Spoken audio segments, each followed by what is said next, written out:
That is that when CLAR comes to Rome,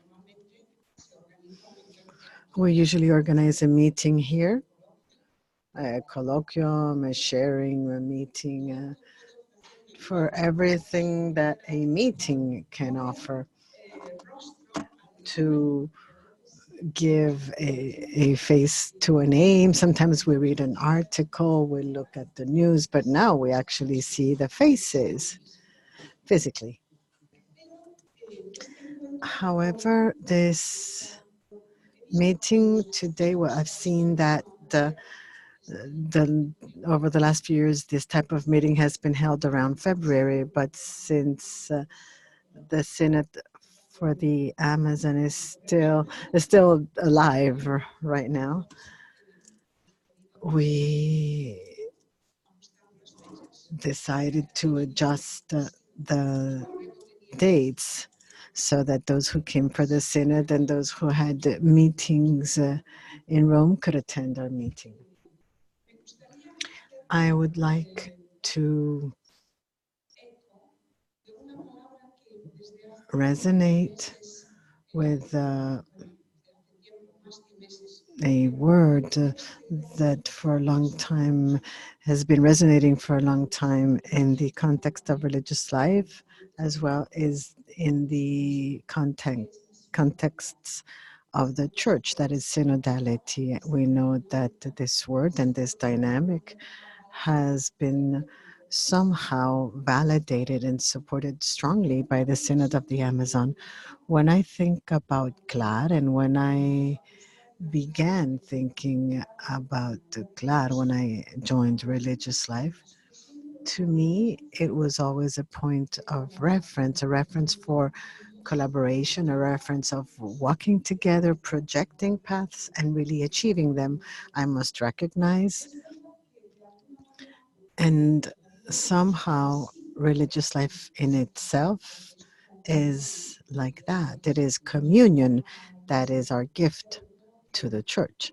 But I think that the path of CLAR has been really symbolic for many. So I want to acknowledge this here because you are here.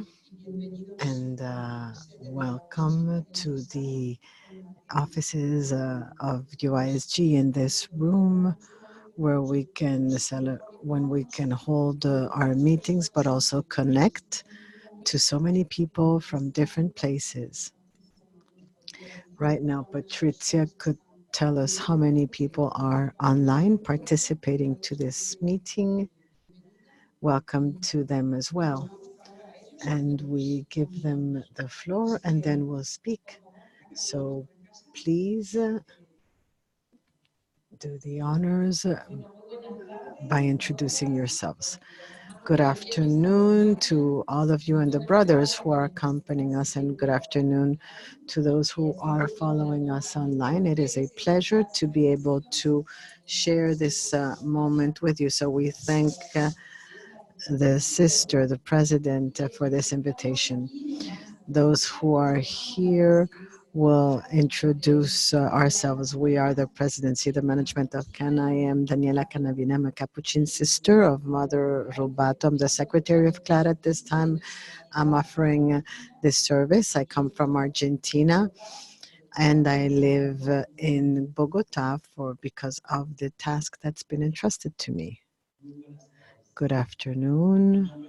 My name is Jose Sanchez Bravo. I'm a Marist brother and I am from Mexico. Good afternoon. My name is Liliana Franco from the Society of Mary. Right now I am serving as president of CLAR and I'm Colombian. Good afternoon. My name is Francisco Mendez. I come from a very calm and serene country in peace. It's called Venezuela. I'm a Salesian of Don Bosco. Good afternoon. My name is Maria Inés Castellaro. I'm from Argentina, from the Sisters of the Virgin Child. And Sister Nancy Negron, the Missionary Sisters of the Good Shepherd from Puerto Rico. Thank you again for this invitation.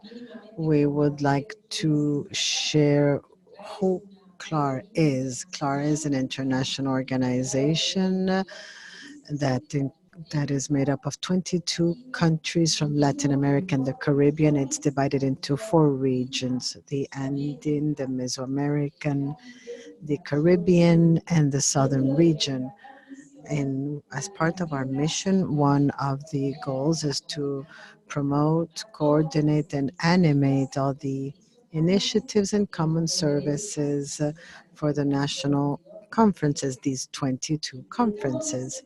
We try to walk forward by staying within a really contemplative and incarnated spirituality. With spirituality, we are celebrating 60 years. We are in a jubilee year, so it's beautiful to be able to share it with all of you, celebrating the consecrated life of Latin America and the Caribbean.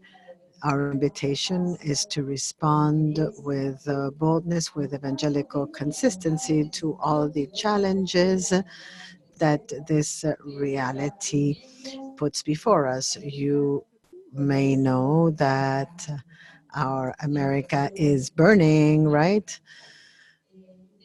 And we have to be very careful, very attentive to be able to accompany our people, to make to turn their suffering into our own, to force ourselves to be where we have to be, that is near our people who are going out, as Pope Francis always says, as disciples, servants of the kingdom, renewing this gaze that is accompanying us throughout our way, that characterized Clara, a mystical prophetic gaze. So with you, we are truly celebrating life, and this is a reason to be thankful and to be joyful. We're here today because we want to share the vision and the challenges of consecrated life in the continent, and that is expressed in our 3 year inspirational horizon from 2018 to 2021, taking up the icon of the wedding in Cana and inviting us to especially listen to what he wants to tell us. Nothing more, nothing less, because it is time. So after this brief introduction, we will now invite you to initiate, to bring the presence of the God of life that is inhabiting us during this day. I would like to begin with a brief prayer by Benjamin Gonzalez Huerta. It says,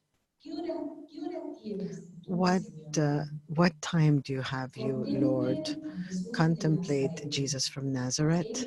He is the time of the kingdom, the time, exact time. Who could be lucid? Who could be as free as to say, this is the time,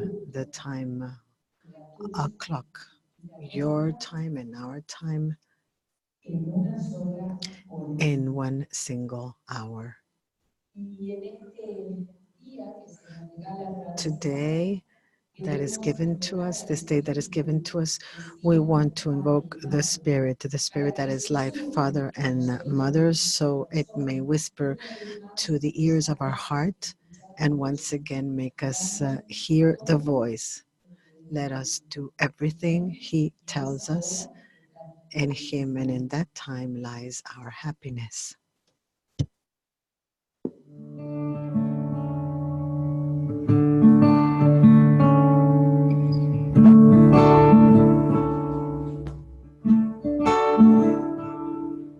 Hacer todo lo que os diga hacer, todo lo que os diga. Mientras escuchamos el canto de As we listen to the song, we let these words go through our heart. And if we wish to, we can join the song. os diga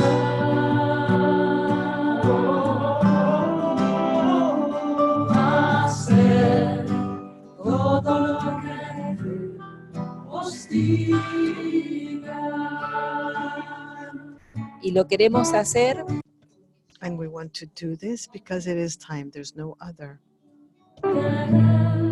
Hostiga ser todo lo que hostiga la felicidad es obra de hacer.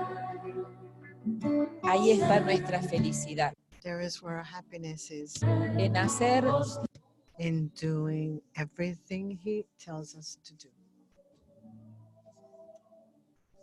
Hacer todo lo que hostiga.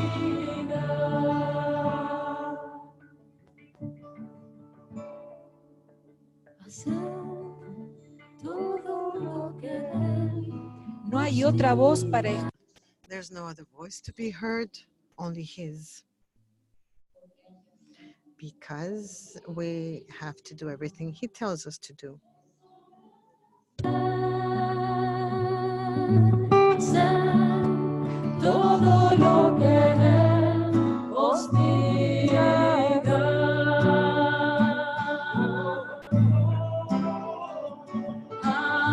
Este es nuestro vino nuevo. This is our new wine. Doing everything He tells us to.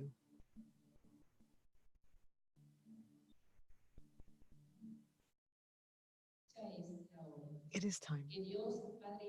May God, Father and Mother, at this time, as we get ready to share, may He protect our dreams, and may we be capable of keeping the flame of hope alive.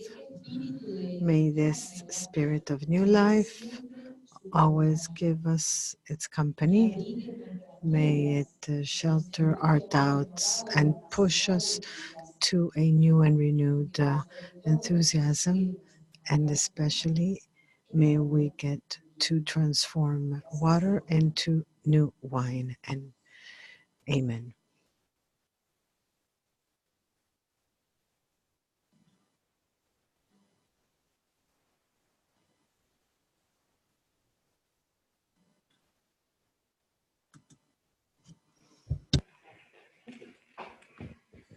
Muy bien, entonces primero como agradecerles.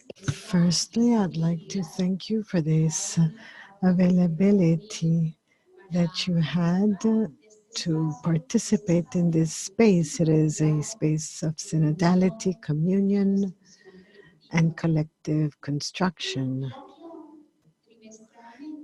Every 3 months, CLAR speaks about the horizon of inspiration, and it does that by listening and being attentive to the signs of the time. That is why, as of last year, September of last year, we began a discernment with the assembly, a discernment that was concluded in March of this year in Chile in order to speak of where God is calling us in this continent. You know that this moment, this period in Latin America is very difficult. It is not something that occurs in just some countries. It's a generalized situation.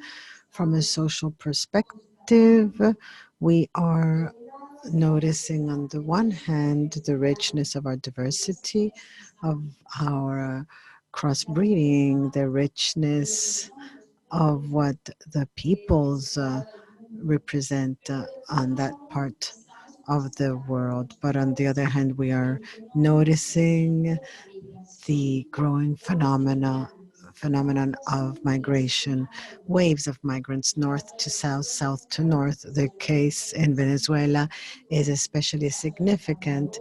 The case of Salvador, Honduras, the Mexican migrants that do not stop leaving, Haitians. It's a constant mobility. There's constant mobility in our continent, but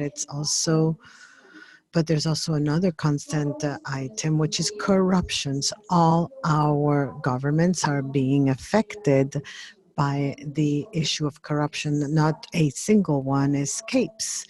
the wave of corruption that's been unchained. We also notice a tendency to polarization, division, to categorize the people as left, right, poor, rich, white, black,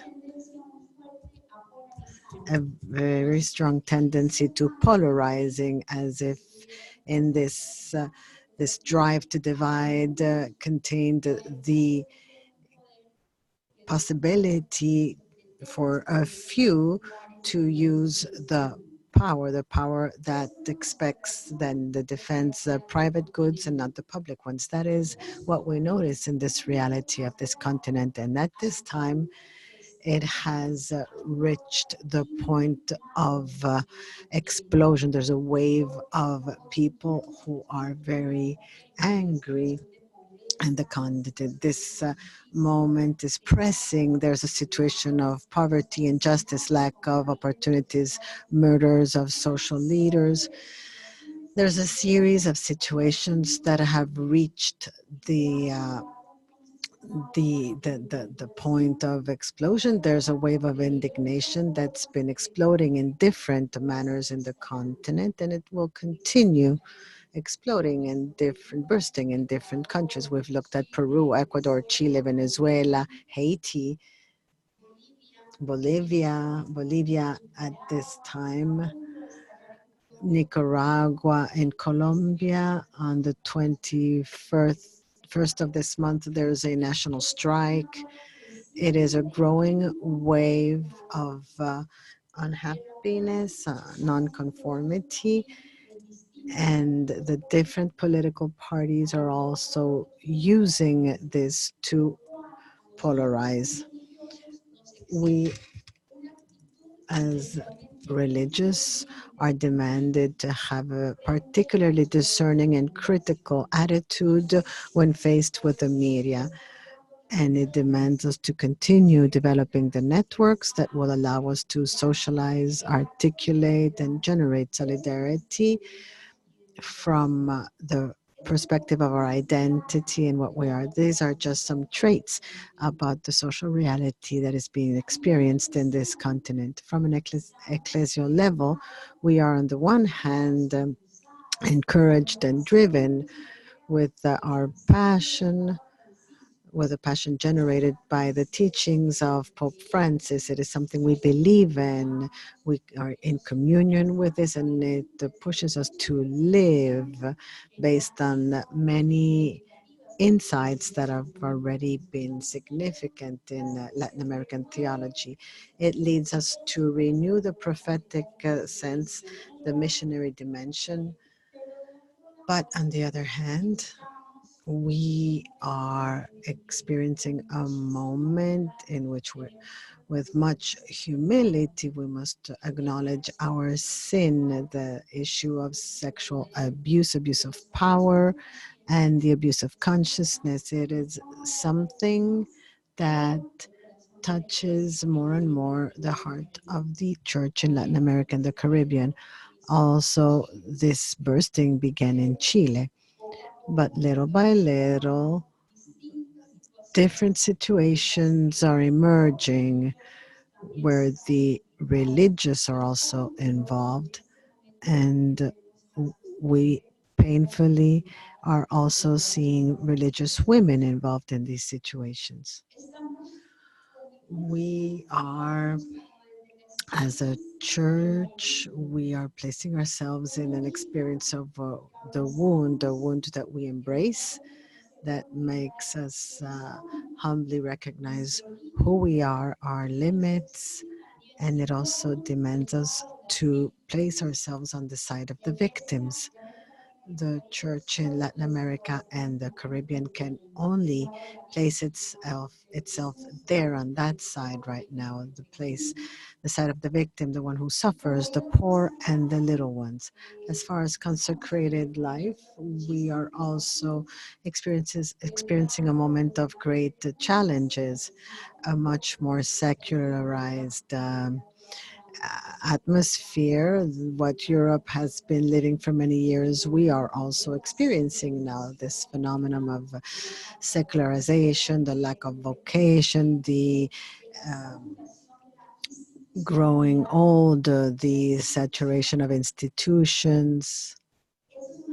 That is a reality we see on the one hand, a reality which may generate some pessimism, skepticism, lack of faith in the future, discouragement, mediocrity, even conformism, to be conformist, to also place ourselves on the side of comfort. As CLAR, we see that this is a moment of hope. We are the rest, we are the little ones of Yahweh, and that drives us to hope, a hope that is based in realism. It does not deny reality, but it is a hope that believes. It believes in those, in the one that has our faith. And noticing this reality makes us tend to humanize. Humanizing is almost a synonym of evangelizing at this time. Evangelizing requires permeating all the spaces and structures with this new humanism. May we live it as an evangelical horizon, and also with much power. We feel this call to a synodal conversion, this repeated invitation from Pope Francis brings us closer to a new way of being church, a new way of relating, of situating ourselves amongst ourselves to different stories and different styles that have to establish this bond of the encounter. That is why we strongly feel this call to a synodal conversion, which of course goes through the culture of the encounter and also to live based on the awareness that we are a charismatic family. Religious and lay people have an essential role in the today of the continent. This is the context um, in which we see our inspirational horizon. Our discernment process led us to choose an icon after we considered many, and we chose the icon of the wedding of Cana. The image you see, this is the way we expressed it. On the one hand, on the bottom, the blue wants to represent that call. We have to spirituality, but an incarnated spirituality with our foot on the ground because our gaze is set on Jesus. On the other hand, the other colors, yellow, orange, what they aim at representing is humanity and pluralism in humanity. Humanity and the difference, because we situate ourselves in the today of the church, in the today of the continent, by while embracing the difference, the diversity. We wanted to give a very important place to the six jugs that are mentioned in the text of John, and now my companions will tell you which each of these jars contains. It is the place, the scene where the transformation occurs. That is where the miracle occurs.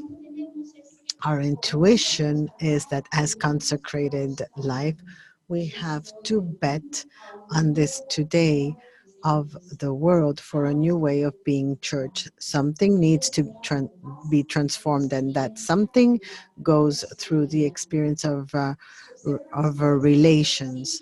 If you observe some wine pouring out of those jars, but we want to symbolize blood by that as well, because our continent is flooded in blood of martyrs, of people who have bet everything for the cause of Jesus and the poor. We received the news yesterday that some of our bishops, the Amazon bishops who were at the synod, are already being threatened.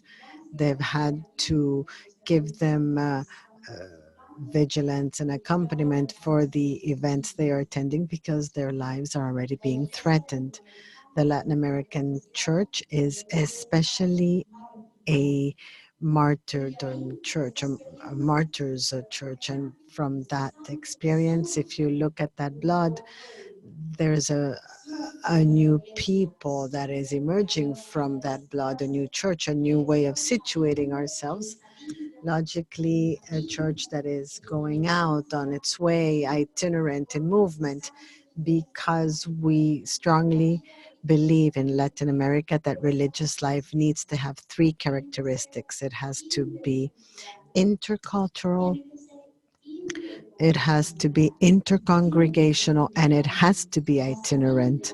The going out, the missionary path, and the missionary discipleship has to be a characteristic of consecrated life. At the center of the image, you see Jesus and Mary as a totality, as a whole, that is centering, unifying, and giving meaning to life. Our inspirational horizon, it is this brief leaflet you can find on the CLAR webpage. You can find it in various languages, Portuguese, Creole, English. This leaflet is divided into three parts.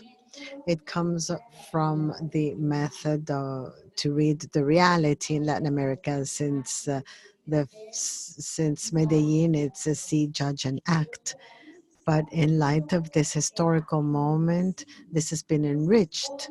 So today in Latin America, we not only speak about seeing, we also speak about seeing and listening. Because seeing situates us in a position of protagonism. Those who know can see. But listening situates us as well in a position of discipleship, the one who has to learn. So we wanted to come closer to the context in a dynamic of seeing and listening. The document in its second part speaks of the judging, judging that is very characteristic in that method, but we wanted to enrich that with the discerning and feel thinking, because new logics must permeate our gaze as religious, and those new logics, those new rationales go through a new way of thinking of ourselves that is much more comprehensive. It must also take into account the anthropology, something that is more holistic. So judging, discerning, and an attentive to what the Spirit wishes to tell us, and feel, think, or think, feel. The third part of the document aims at acting in flowing into what needs to develop, what needs to progress, to walk forward naturally. It is a key issue in our horizon is to be able to be affected in Ignatian terms. What we see, what we hear must really touch us, must really move us and mobilize us. That must lead to a commitment and action. As CLAR, during this 3-year period, we want to renew the option for the poor, for those who are excluded. And as I told you, right now in the continent, they have a very clear face. It is the face of the migrant, the woman who's a victim of human trafficking, for instance, the face of the earth that is being threatened, wounded by so many projects that are affecting it.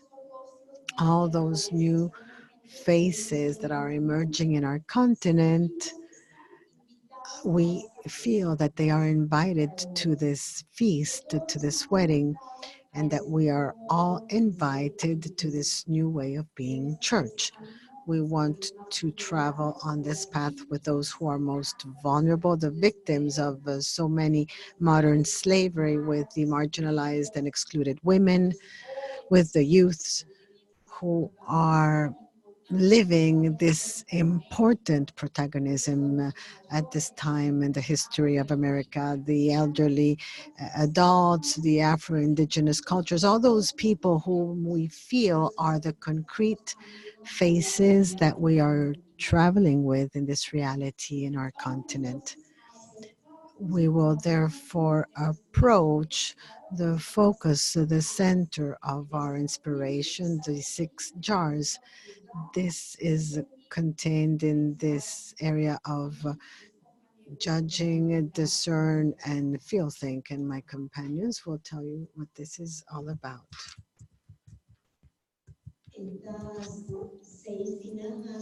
These 6 jars have become a key to interpret an interpretation, whereas consecrated life in Latin America and the Caribbean, we want to set our gaze onto this. On the one hand, they also express the desires, those desires we want to deepen on this path.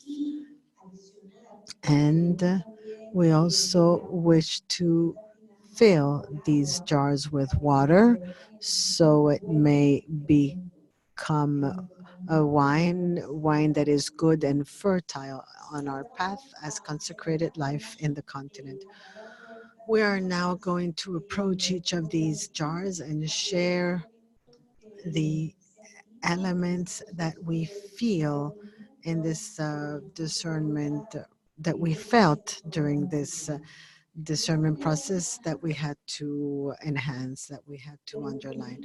The first jar, we discovered we had to fill it with word to be transformed in wine. This was the jar of living our own vocation with meaning, living our own vocation with a deep meaning. When we speak about living with deep meaning,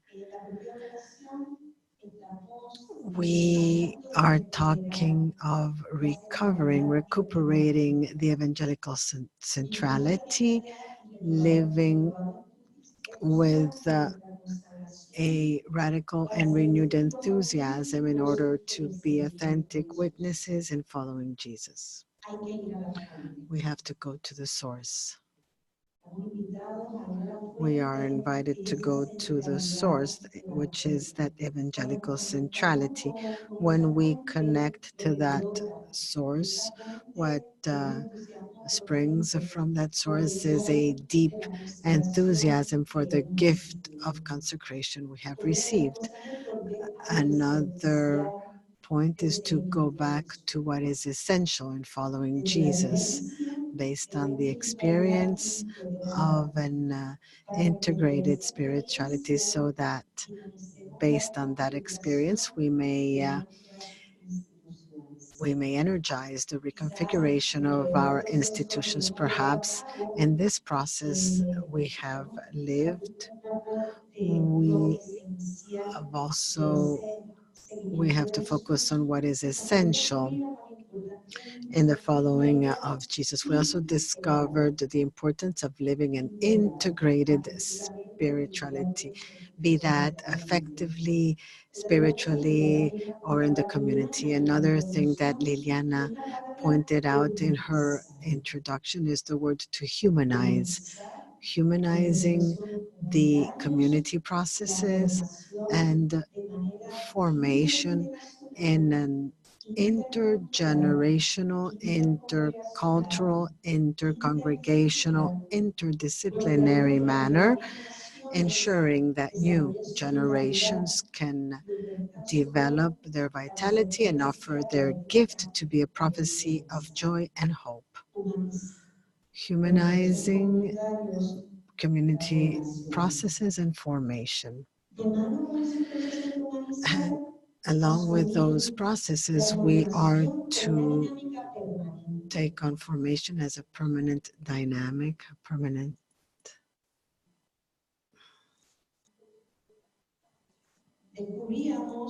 we discovered that we had emphasized initial formation, but perhaps we had left ongoing formation aside, which prepares us to live fully in the condition of witnesses with a consciousness of the prophetic and missionary vocation of consecrated life. How can we discover through this formation process, through this permanent process, a process of configuration, something that will configurate us in the image of Jesus? This is important to deepen the meaning of our vocation and continue seeking a new way of being and achieving the mission in communion with lay people, becoming with them a charismatic family. This is a new sign, a new path. We know that it is an experience that we are invited to embrace more and more to achieve our mission in communion as charismatic families. Another element we pointed out was the importance of accompanying the life of families in their commitment and educational mission so they may nurture values, dreams, social and spiritual experiences to strengthen the relations in all directions. The family as a domestic church that we have to keep supporting and where we can continue deepening the profound sense of our own vocation.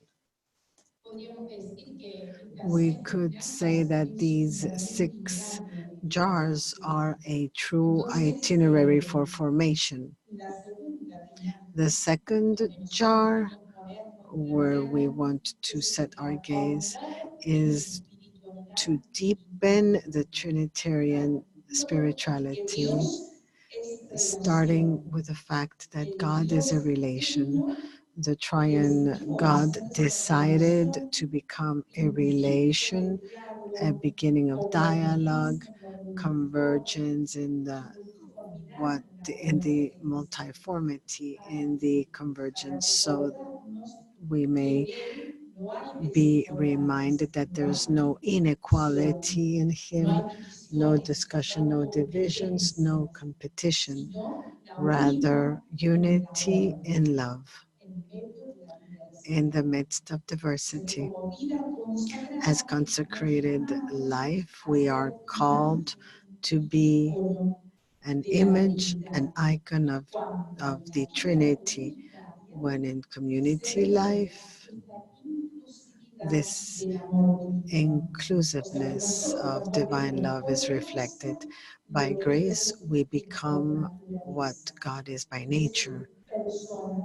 That is, people in complete communion with God, with the others, and with everything that exists. Consecrated life is therefore invited to fill these jars with a new dynamic of communion. To deepen the Trinitarian spirituality goes along with our fraternal and community life. That is why we are invited to continue based on the gospel and a dynamic of itinerance and going out. These 2 characteristics that are very specific to our continent: itinerance,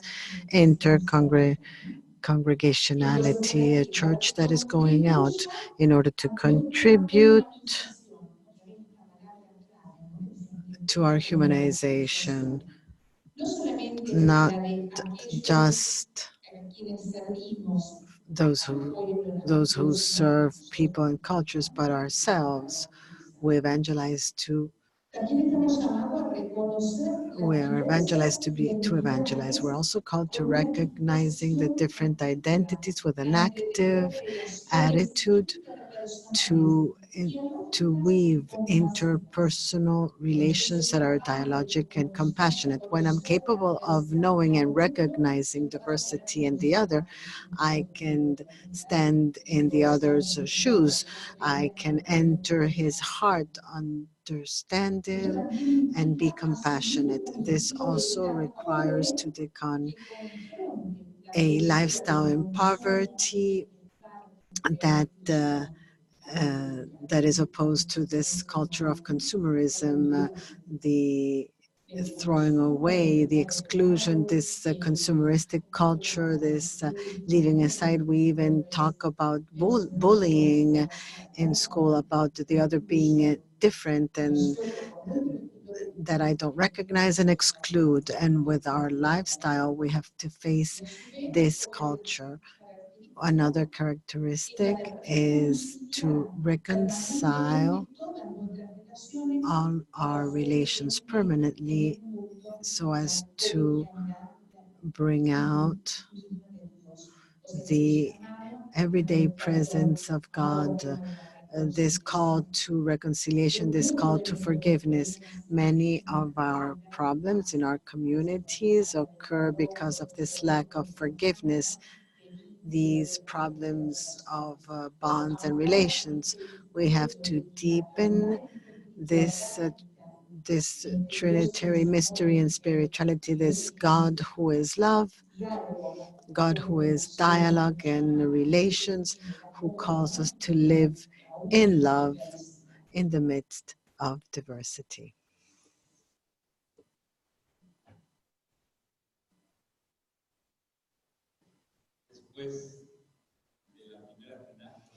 After the first jar about living our own vocation with meaning, to be followers, disciples of Jesus, and the second jar that deals with what is relational among us, the third jar is basically a direct consequence to walk toward the new way of being church.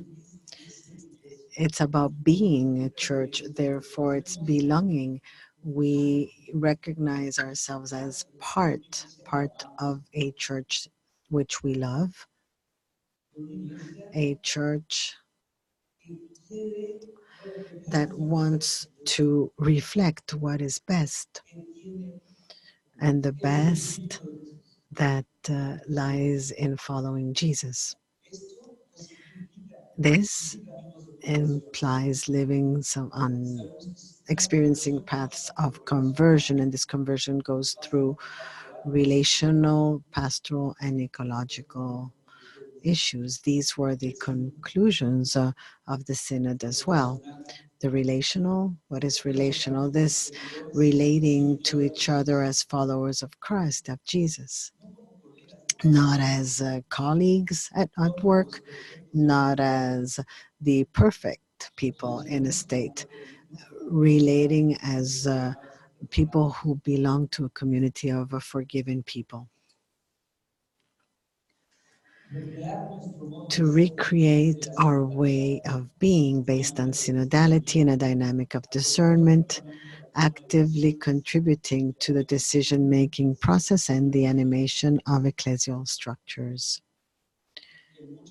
In many moments, religious life has had to carry a cross in the life of the diocese, of parishes, the pastoral action of the church. Oftentimes, religious life has had to,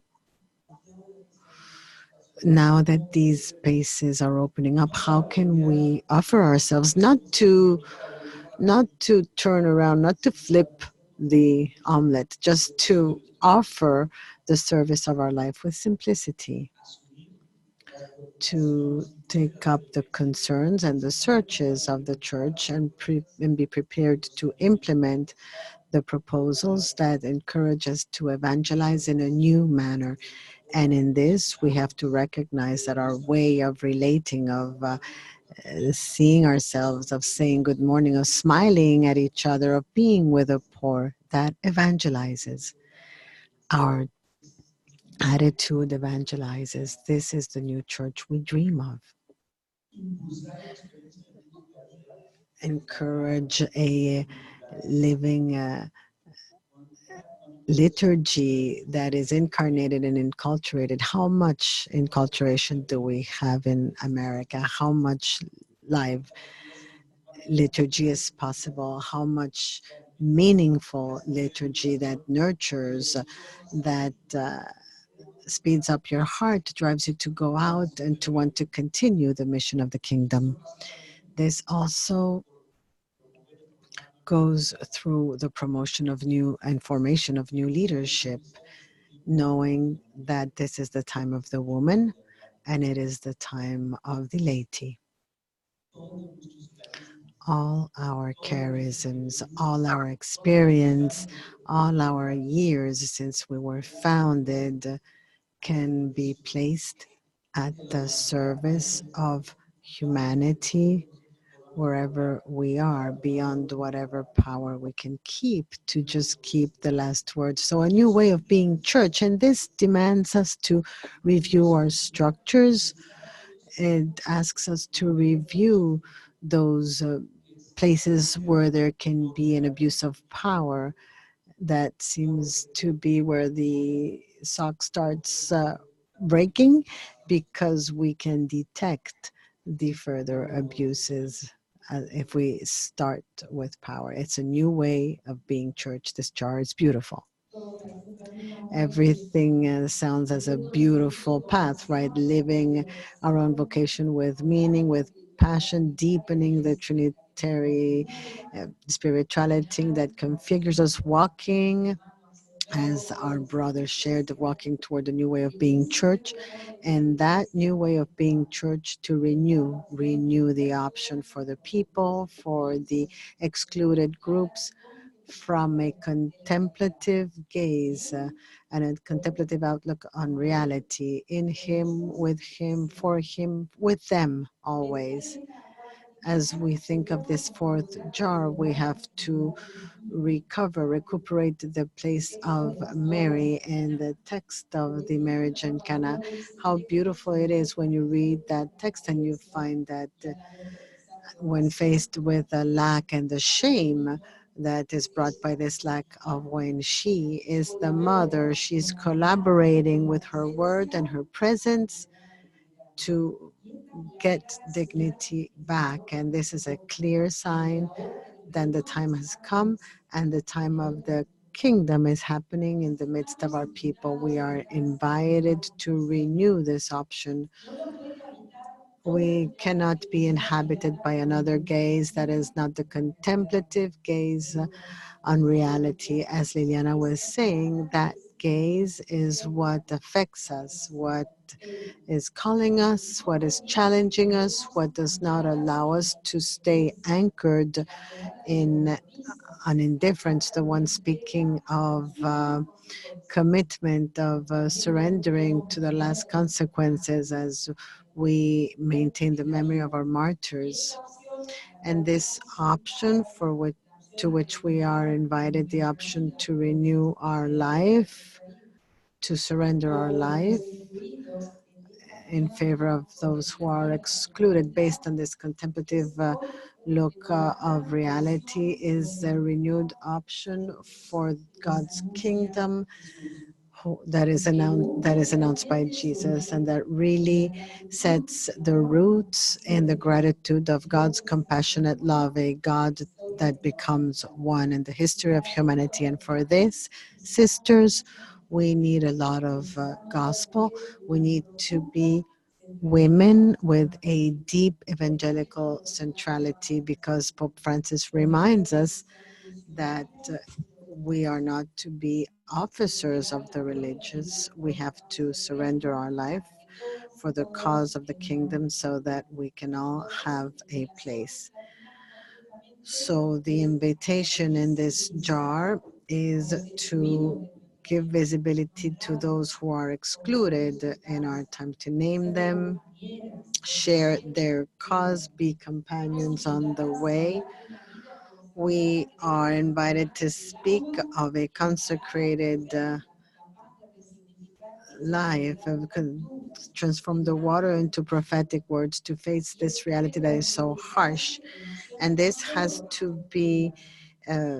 has to come alive in effective and effective actions. That is why we must let this gospel flow as it inhabits us in concrete actions. And especially, we are fully invited to being witnesses of God's passion for what we lost, for what does not count, for the small, for the poor, for what is below history. And we are invited to start from our inspirational horizon to build bridges with everything that is different, what is excluded by society. And we indicate this through these words: creating bridges with everything that is different, gender, race, religions, ideologies, cultures, social conditions, and go from feeling that all that is a threat to the building of a common house.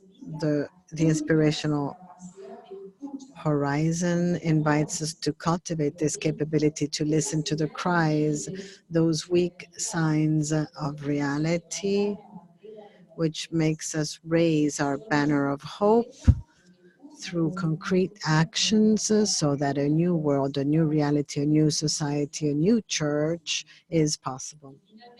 Ultimately, we are also invited within this horizon to strengthen our commitment for social issues, that is to increasingly make an option to challenge where we are and how we are as a religious life, to find our place today in order to renew this option, ultimately to favor that participation, the participation as consecrated people to public forums in favor of the individual and collective rights of our brothers and sisters who are excluded, so that those rights are truly observed and respected. I'd like to summarize this. How can we help ourselves as consecrated life to drive this search for human dignity, for the common good, as we support our more marginalized brothers? Let us hope that we will not continue narrating and telling this through words. Let's hope we do not take turns around his and go around. It reminds me of the Samaritan text, and hopefully, as Francis says, let us not uh, look at reality from a balcony. You have to inhabit reality. You have to love it. You have to step on it on your tiptoes, because that land is a sacred soil. This fourth jar says a lot. Hopefully, we won't die as we try. We should not give in to discouragement. So let us be courageous, because it is the time. And we reach the fifth jar. How much wine? I don't know if we'll have time to drink all of it this afternoon. The fifth jar speaks of the ethic of the encounter and care. We can imagine so many encounters that happen in our society. For instance, in the American countries, so many politicians inviting so many people, calling on so many people. That is not an encounter. That is lies. That is falseness. That is the continuation of just demagogy that drives us forward. We can imagine how many, excuse my word, how many exploiters meet with their exploited workers to offer them who knows what. But everything stays the same. And forgive what I will say now, it's even worse. But how many among us, superiors, brothers and sisters, come together with our brothers and sisters, and those encounters are not always evangelical.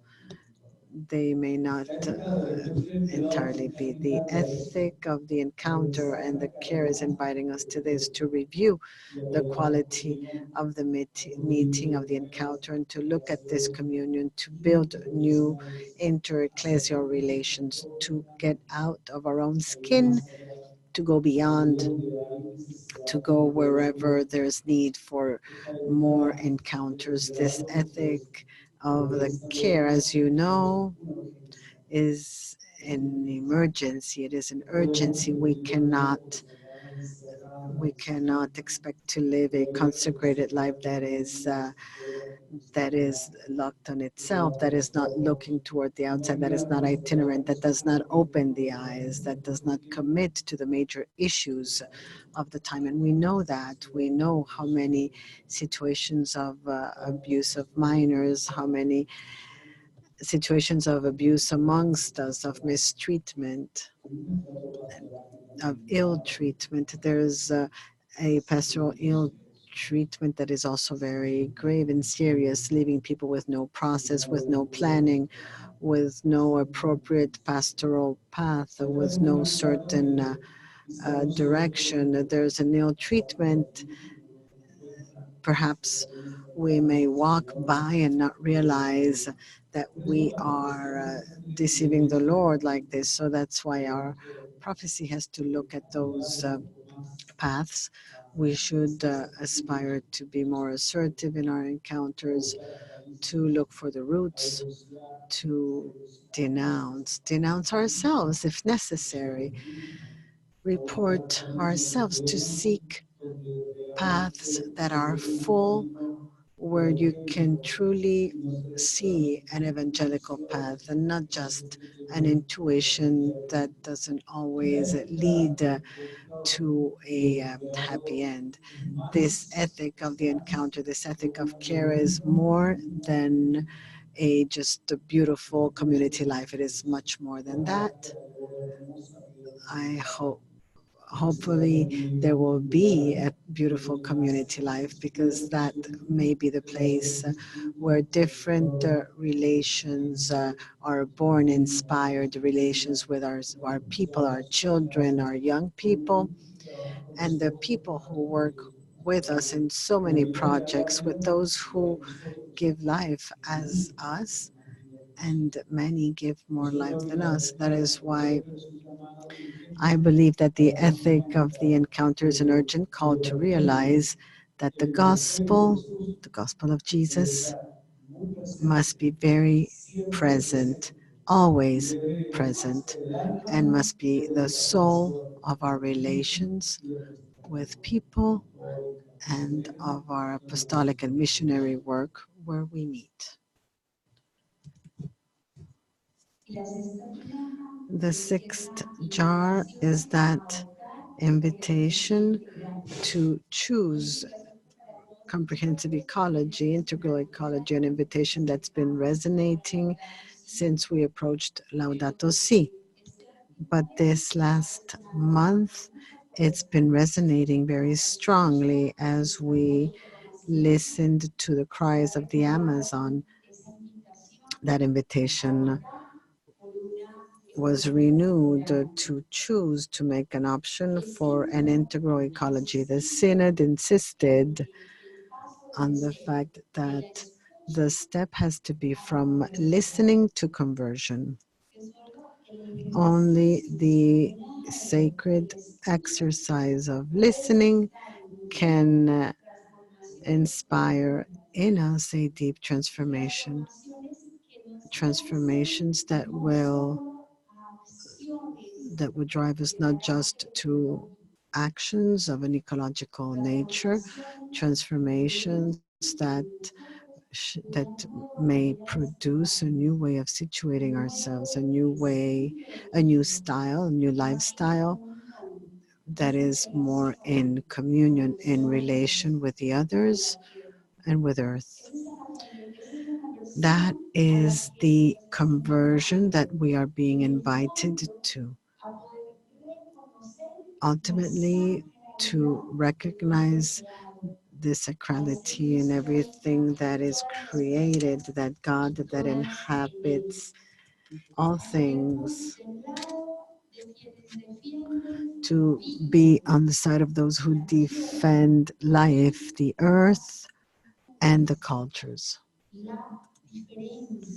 The difference, because in all cultures there are seeds of the word. All cultures have God beating in them, revealing Himself to us, recreating Himself so as to say something to us and to challenge us.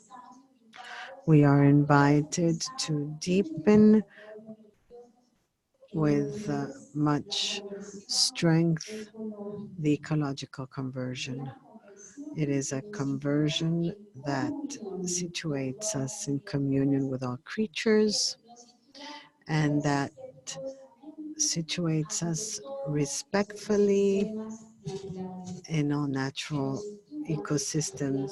It situates us before the care for life and the common house. We, as CLAR, are part of many networks, because if there's something we believe in right now, that is the importance of networks, of being with others, of getting out of ourselves.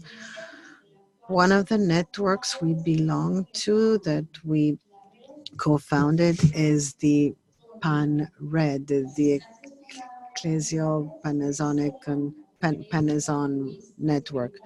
The instances that compose it are the Bishops' Conference, Caritas, and CLAR. These three organizations gave rise to this wonderful network, REPAN. And in REPAN, we feel invited to continue mapping, analyzing, discerning what occurs, what is occurring to the goods of the earth, of creation, and human dignity in our continent. But we also feel invited to continue supporting those initiatives where we feel God's newness is. For instance, at this time, the itinerant networks. These are small cells, small groups of men and women, religious and lay, who are throughout the Amazon. Some of them have been there for more than 20 years. That is not new. The newness lies in the fact that with them, with these teams who are in different places of the Amazon, we can continue weaving a network so we may accompany them, because there are very many religious in situations of mission, living in deep solitude. So we can choose to accompany them. We can offer them possibilities of encounter and formation. We are awaiting everything that this synodal process will bring. There was a preliminary process, then there was a synod. Now we are in this moment of post-synod. We are awaiting to see what's going to emerge, what we're going to be called to, what the Pope is going to tell us. We are in this expectation because we feel there's a strong call from God to care for the human dignity and the earth's dignity, to choose a lifestyle that demands a conversion, an ecological conversion from us, and that demands us to commit to be in those places for us, specifically the Amazon, in those places where nobody can or wants to be. So we feel a strong call in this direction. These are our 6 jars.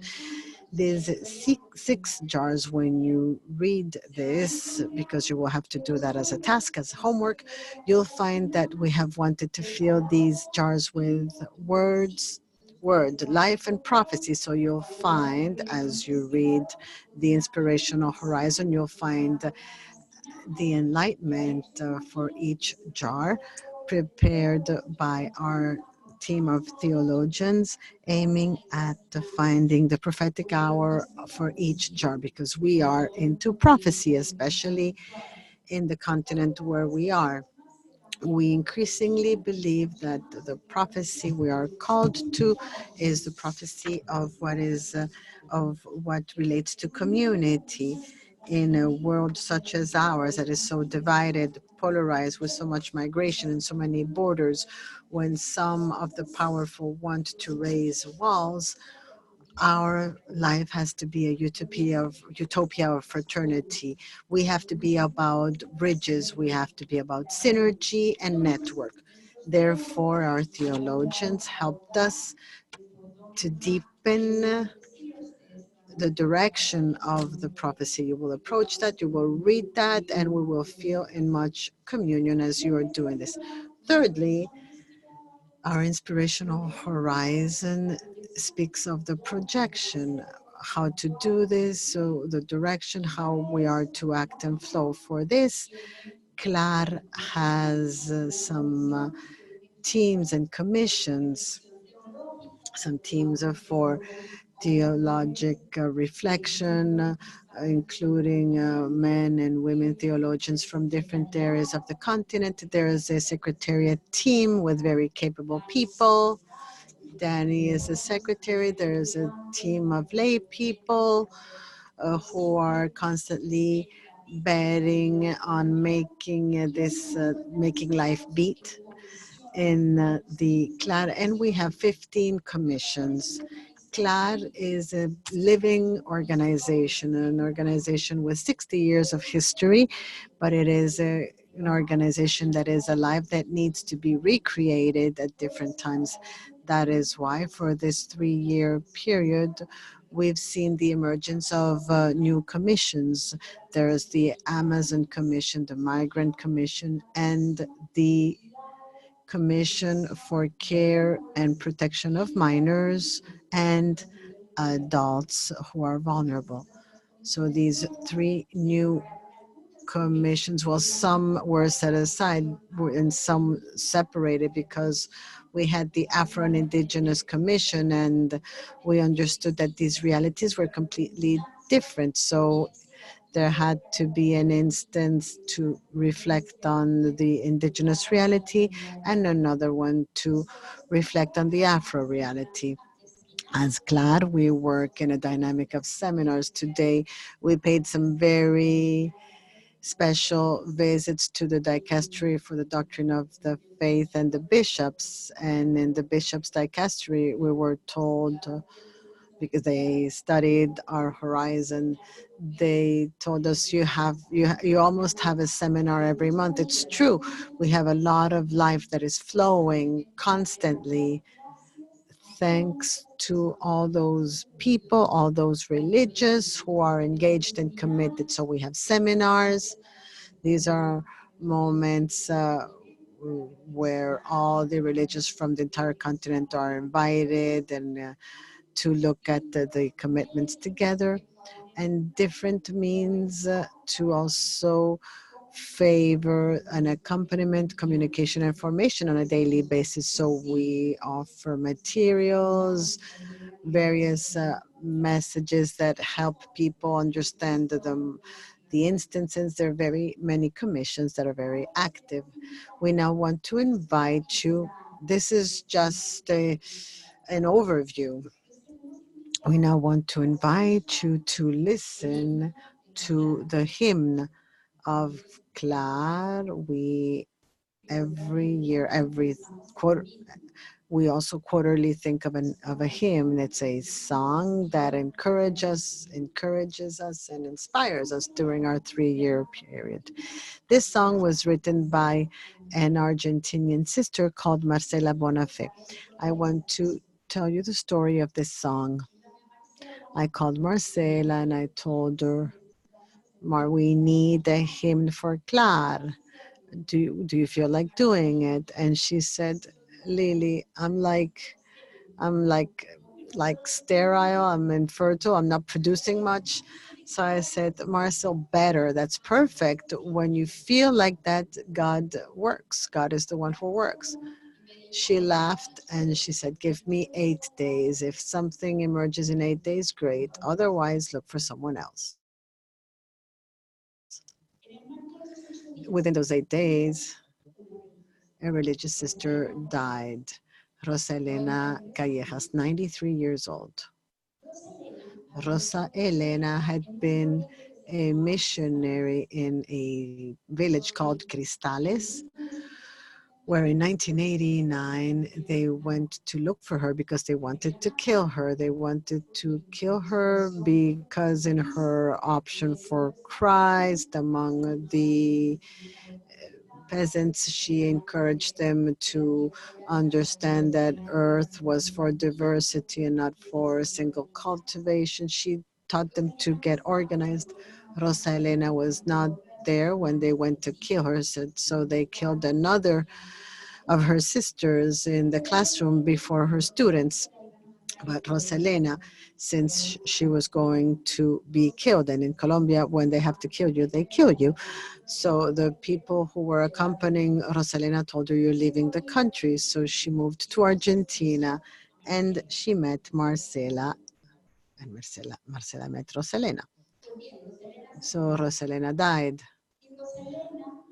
Rosa Elena, her life represented and summarized all those options which applied to CLAR in these 60 years. She was a woman who was focused on Jesus, and her option for Jesus made her joyful, a person who enjoyed herself, capable of living with much meaning and vocation. She was filled with hope, and she was capable of evangelical radicalism, poverty, austerity, and a work for justice. Marcela said that when she learned that Rosalena had died, she went to the chapel to pray for the life of that woman, a life just as any of our religious life, those who may be anonymous people, but that are so fruitful.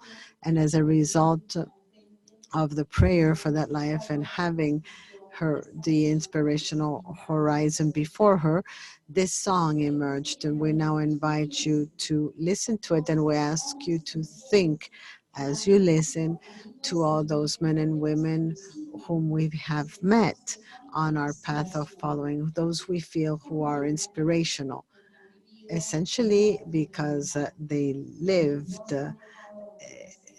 whatever was essential, because their hope did not break, because their energies were placed in what is really worthwhile, centrality in Jesus and surrendering to their brothers.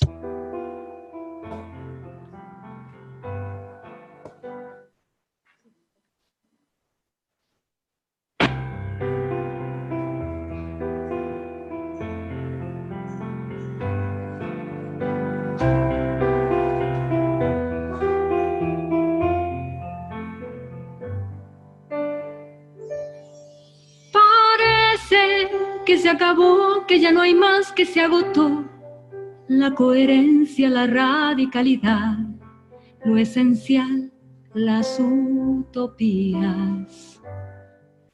¿De dónde recuperar la esperanza y la pasión?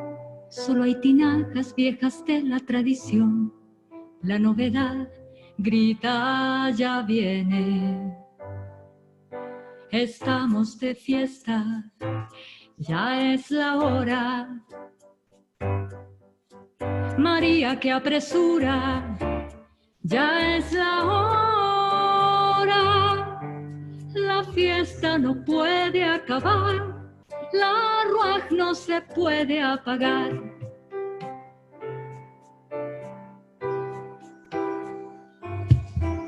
Nos miras y te miramos porque eres el Señor.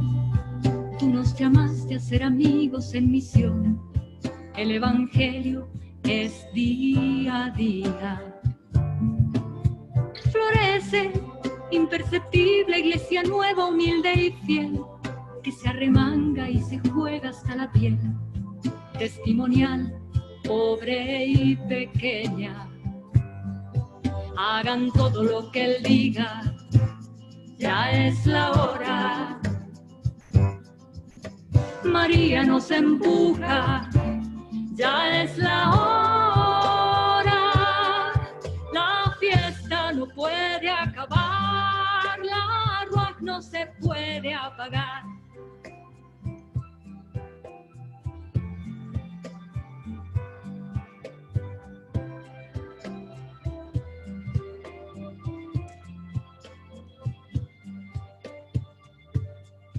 No es tarde, este es el tiempo de la alianza, es el Kairos. El vino bueno de Jesús se derramó y nos causó tanta alegría. Dispuestos, aquí nos tienes para amar y contagiar al pueblo pobre y a quien se quiera sumar, a restaurar grietas y vidas. Estamos aún de fiesta, ya es la hora. Son tantos invitados, ya es la hora. La fiesta no puede acabar, la ruach no se puede apagar. Fiesta no puede acabar, la ruach no se puede apagar. La ruach no se puede apagar.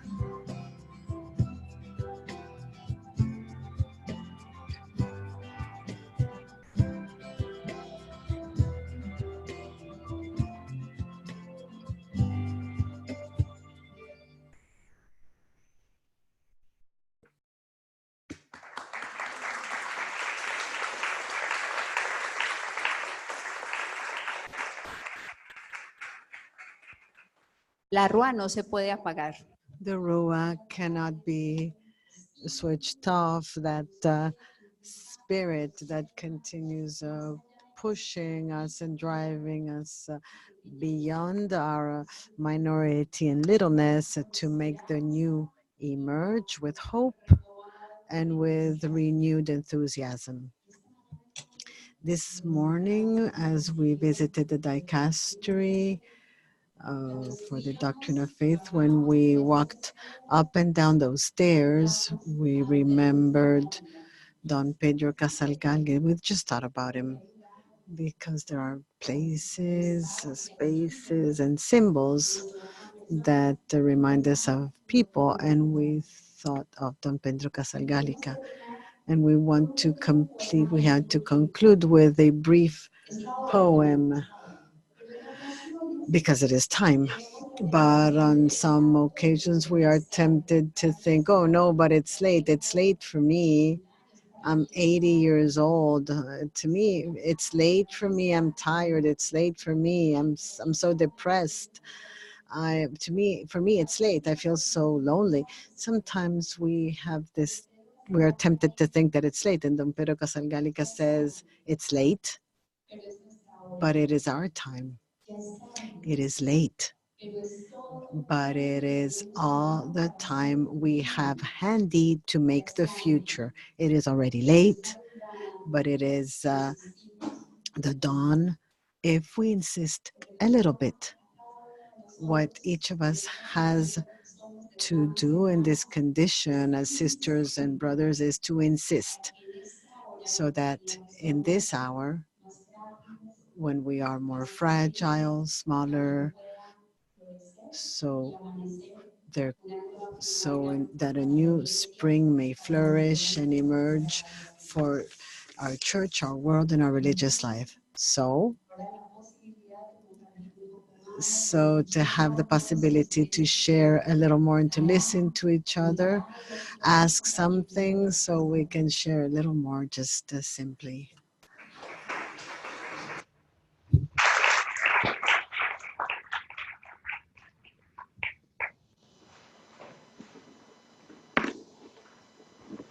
Ustedes tienen la palabra. You have the floor.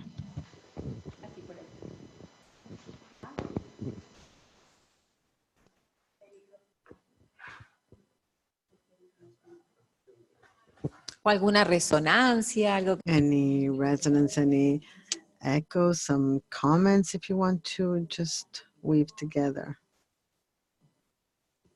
Daniela, tenemos algunas de... We have some from the Spanish room. We are gathering questions, comments from WhatsApp, Facebook, and Zoom, in addition to many greetings and thank yous, because you have friends all over the place who are saying hello. But in addition to that, there are some questions. The first one is, where is the place for communication in the inspirational horizon? The other one, how can we maintain in the elderly generations the hope and do not infect a bitter taste to the new generations that still continue dreaming and believing?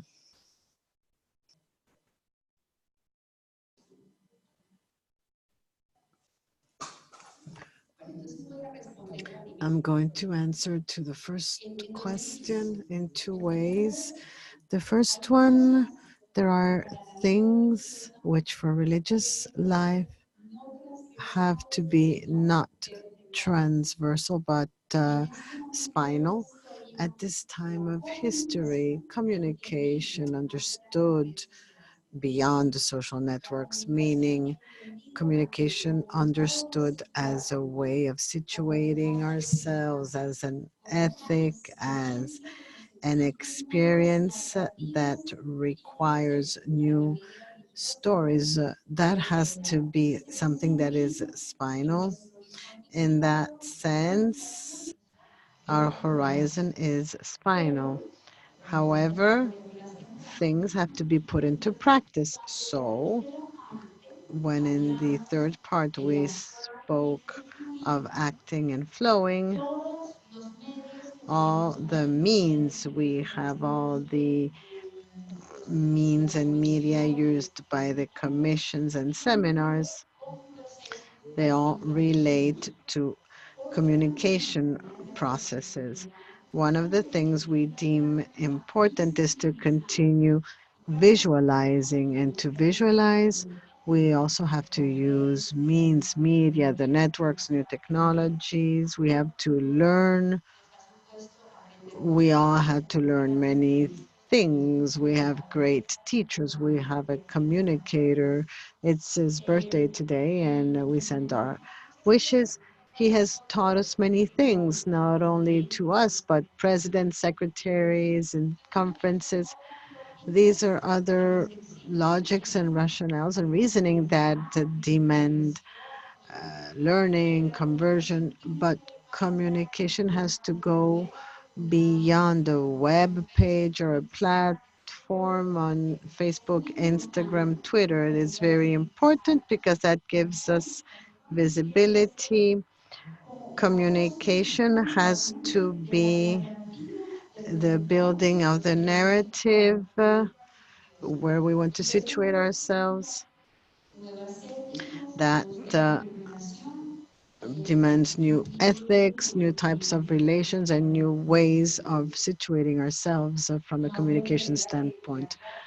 I just wanted to add that CLAR is a continuous communication. Communication is not an item from the inspirational horizon. It really covers all our practices. Our way of being and praying is through communication. Thank God we have grown a lot. We are in a good moment. We have to strengthen it further based on all these characteristics that Liliana shared.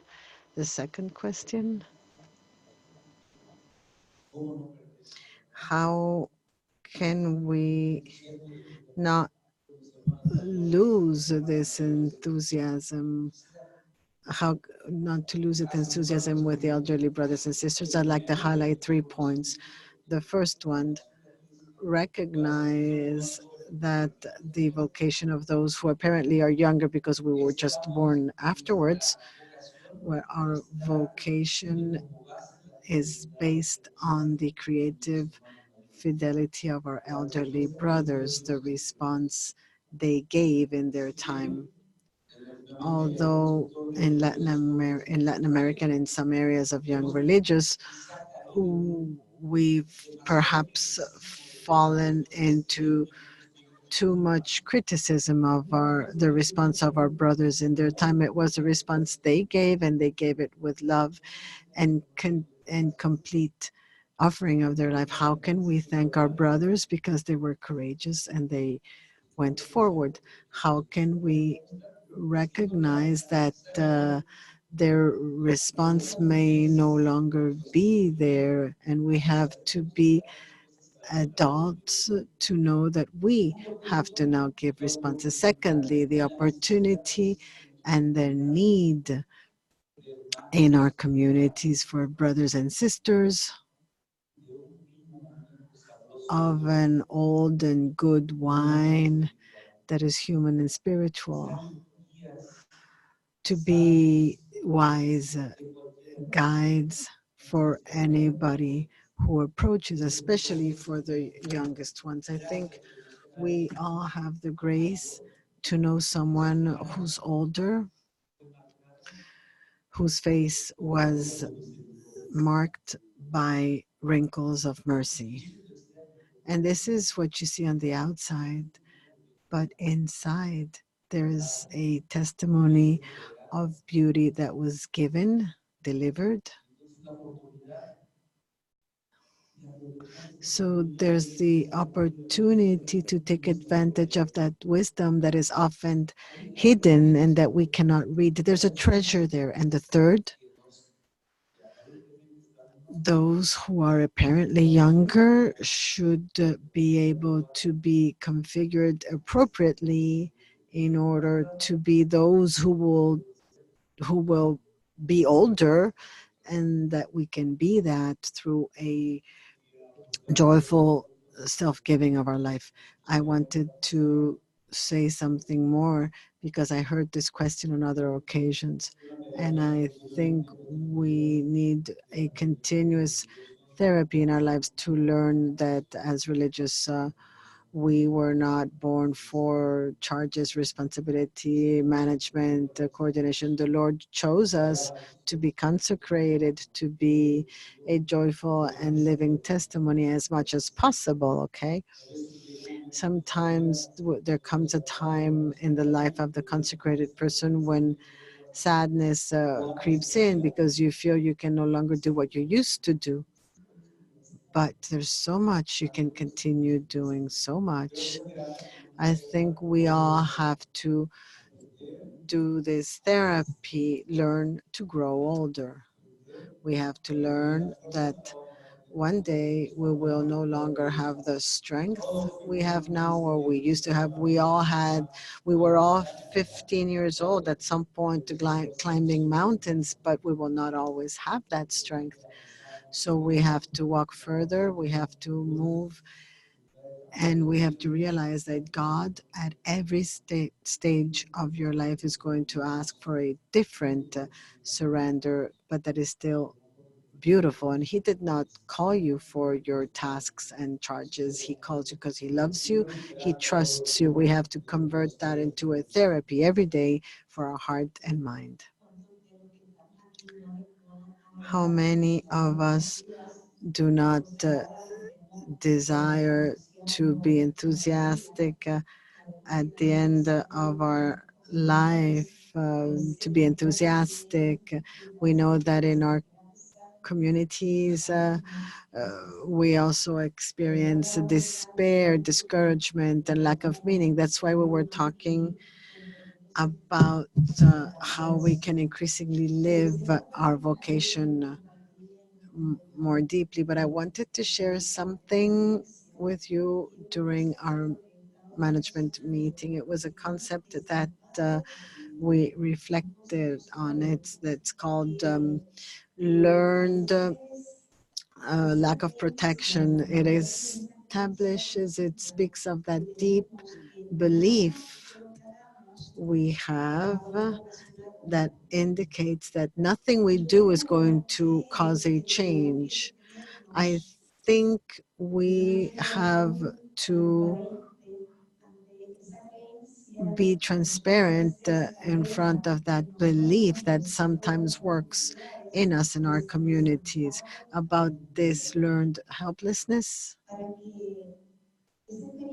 so that that deep experience of God may touch those deep roots, so we may experience ourselves and understand that that source in our life is an evangelical source, because sometimes what is truly working in us, sometimes we say yes, believing in Jesus, but sometimes what works in us, whether consciously or unconsciously, our is a deep belief that needs to be transformed by an experience of God that is affective, and an experience of the community that is affective and warm. I think that as we live a deep affective experience with God in the community, that will strengthen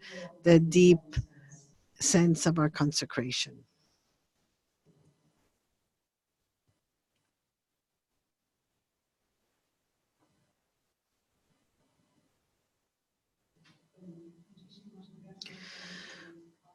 Thank you very much for this beautiful scenario, this beautiful presentation that is very inviting, that invites a follow-up. It's very exciting, really.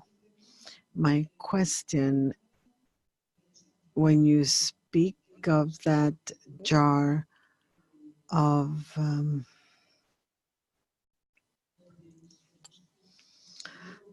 that transformation, where when you seek that new path of the church, I was wondering how CLAR also becomes part of a dialogue with the church in a more broad sense. What paths are you proposing, or do you usually follow? Sí, también ha habido para la CLAR todo CLAR has also lived a process which could be a process of conversion to resituate the relation with the church in a broader sense. And this current management, the current executive gathers the fruits of this process with joy. The previous leaders did a very beautiful path of communion with the church, with a hierarchical church, the church people of God, and we are heirs. We inherited that process that the previous leaders followed. What does this enable us to do in a practical sense? For instance, to have with the CELAM, the Latin American Conference of Bishops, to have a relationship that goes beyond the functional and what is established, to the extent that at this time, for instance, CELAM is reviewing its identity. It's undergoing a transformation process. It is invited to be an active part of that process. We are seated around the table with our bishops. We are discerning together. We are thinking together what direction this transformation must follow. This is beautiful. It's a miracle. It is part of this ecclesial kairos and this new way of being church that Francis is inviting us to. It also goes through this acceptance of our diversity, accepting the fact that we are different in our church. There's pluralism. There are different ways of living this ecclesial commitment. There are lines, if we can say there are lines that are different, but being a synodal church requires to placing myself before the other in everything, in everything that we can make converge. We must value everything that we can bring together for a common purpose, working for God's kingdom, the cause of Jesus Christ, help people obtain better conditions of life. So rather than emphasizing difference, we emphasize what represents a common culture, common project, and the shared possibility to be the kingdom of God. That requires a conversion. It requires us to not stereotype, to not judge only based on the cold logics of ideologies. It demands recognizing in the other the a brother, a person that is just as us, with some logics that led him to become what he is, to build a church based on his uh, on what he is. This communion sometimes requires pain, but every time we are on a path of communion, we are approaching the kingdom of God. So we truly are experiencing this with enjoyment and hope. We value the possibilities of actual communion we have with our bishops, with Selam, the bishops' conferences in Latin America. No, the national conferences are on a process also with their bishops' conferences. In some realities, it is easier, in others, it's more difficult, but we have not rejected this possibility to travel on this path together, to build bridges and look for these central points for communion. We are convinced that the synodal style is the style of the church for this new century. There's no other style. That is the way, and that will demand us to purify relations, to situate ourselves into new relations, new communication logics, in a deep respect of difference, welcoming and accepting difference with much clarity about our identity and what represents us. The first condition for this is to have a clear identity, but without giving supremacy to our own position over what could be common and what could represent the possibility to build God's kingdom. So we truly believe that we are living a very beautiful moment. This visit here in Rome to dicasteries, tomorrow we have the audience with the Pope. It is simply a sign. It is about knowing and feeling in communion with this church, with what it is, with its pain, its hope. And it is to say that as religious, we want to help, we want to join into those intuitions of Pope Francis that can help us recreate our church, to live and situate ourselves in a new way.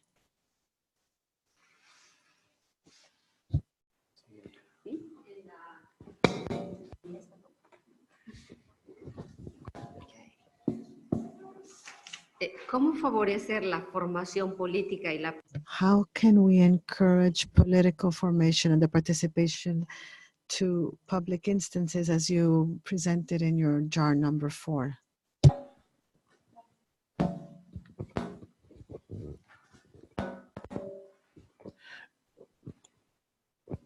Hay diferentes iniciativas, ¿verdad?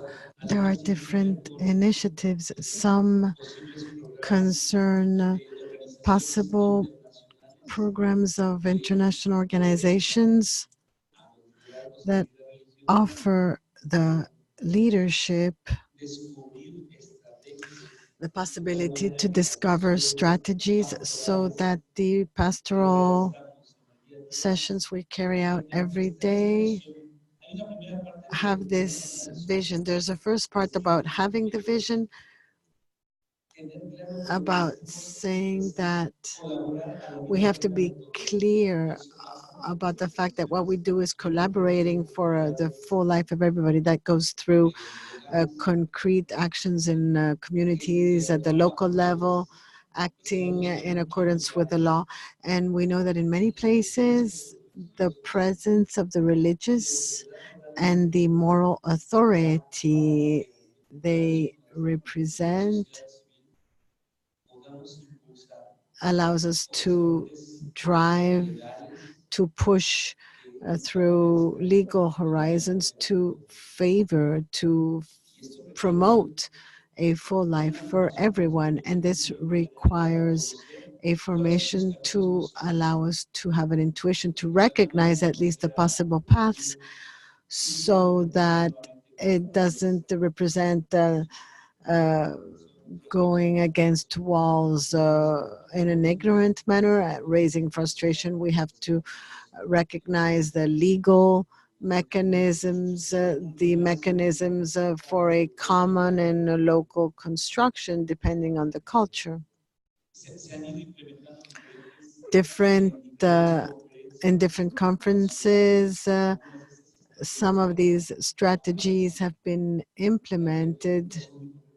Very concrete cases in Brazil, for instance, to see how they have been enabled to continue supporting the right of the children, right to food, the support of the periodic exam in every universal periodic exam in every country. Sometimes we say that our brothers and sisters are located where the Coca-Cola truck doesn't reach.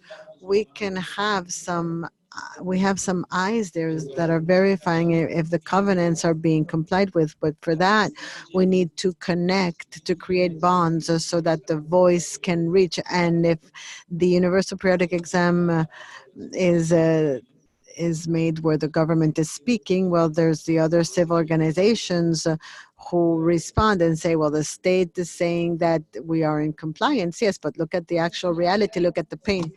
I just want to concretely add that next year, CLAR will begin to work strongly in a network with HOCOR.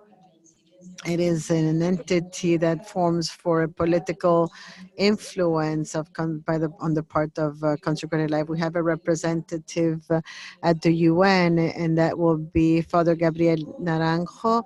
Father Gabriel with a small team, and CLAR will be giving support.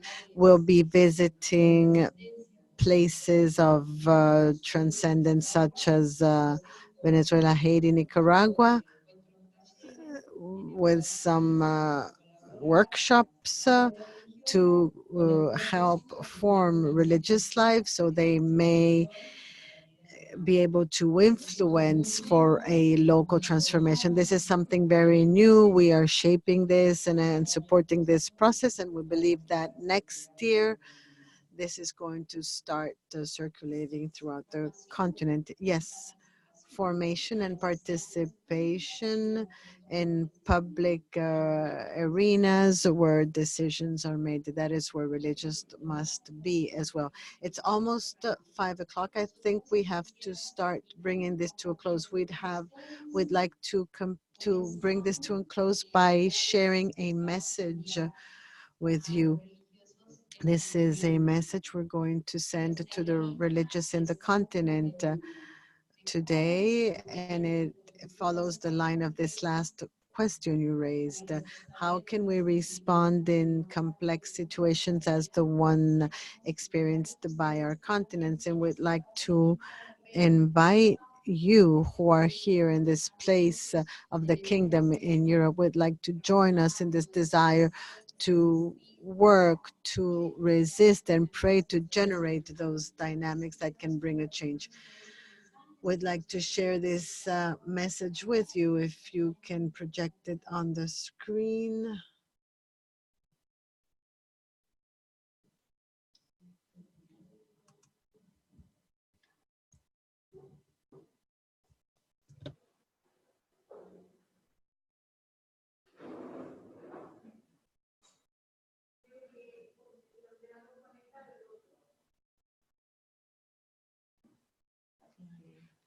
Lo vamos a leer. Okay, we're just going to read it.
Roma, Rome, because we're very Roman.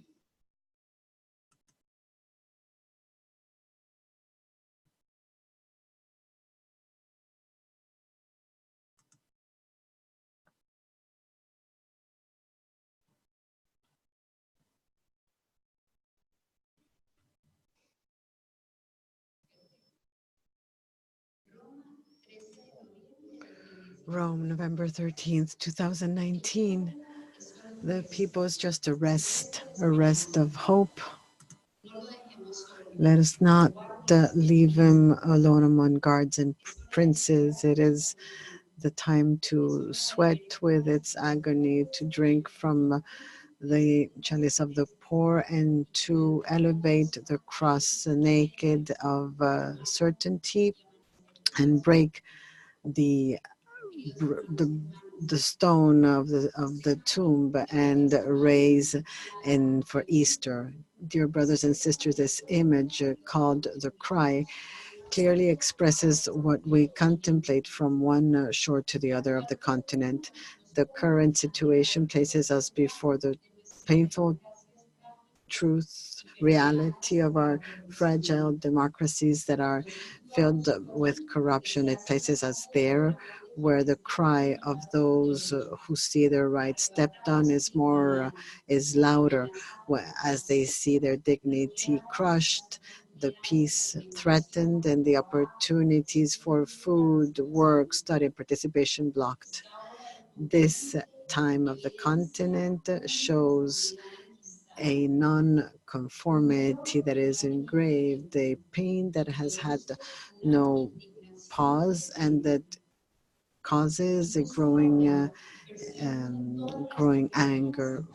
Now we perceive in all geographies a complicated a commitment to polarize us, to make us forget that we are brothers, the fruit of a land that is fertilized with its blood. They want us divided. They want us stereotyped in bands that are clearly distinguished. In this today of the continent, we want to invite consecrated life to not die and not give up in this commitment to discern and read the faith in reality. We cannot be accustomed to the scenes, numbers, data, and circumstances that show the pain of our people. We have to be there when life is flowing, and where it is more complex. We cannot stay in this passive complicity of those paralyzed by fear. We must always be configured with Jesus, and like him, make an option for the last, the little ones, and the victims. We must keep a clear and critical position before the media and not become multipliers of deceit. We must listen, read, compare I wish we could create a network of communication that allows us to approach the pain and hope of our people based on the truth. Many of us are really there when history is happening. We invite you to take advantage of the media, the communication means of our conferences and CLAR, so that that version of reality can circulate, reach everyone, and become a reason to pray, discern, and commit. Accompany from the closeness to the people who are suffering most. Listen and do not give up to hope. Favor in all circumstances the ethics of encounter and care. Participate and be involved in all those community initiatives that, in line with the values of the gospel, will contribute to life, justice, peace, and democracy. Pray based on a deep experience of communion. We invite you, and you as well, to name to perform on November 22nd a wake of prayer for our continent. Do not fear, my people. Around Jesus, pick up all the pain, nonconformity, resistance, hope, and cry of our people, and ask for the light we need to know how and where we are to be situated in these circumstances. The hug, it is also a work of Guayasamín, and it expresses a sending to be based on our identity as consecrated people, an expression that will make God's word believable. Do not fear, my people. May Our Lady of Guadalupe confirm us in this option to walk with the poor until hope emerges. You can rely on our prayers and affection. The executive of CLAR, we invite you to join us in this moment of the continent, that the continent is experiencing a very difficult moment. We invite you to be able to pray, to help people resist. Yesterday, I was told that there are people really broken by what we are experiencing. It is very painful everywhere. So from here, let us be in solidarity with that cry in that other part of the world. It is a cry of those who are most poor and that ask us and need us to persevere in prayer, resistance, hope, and fight. Thank you.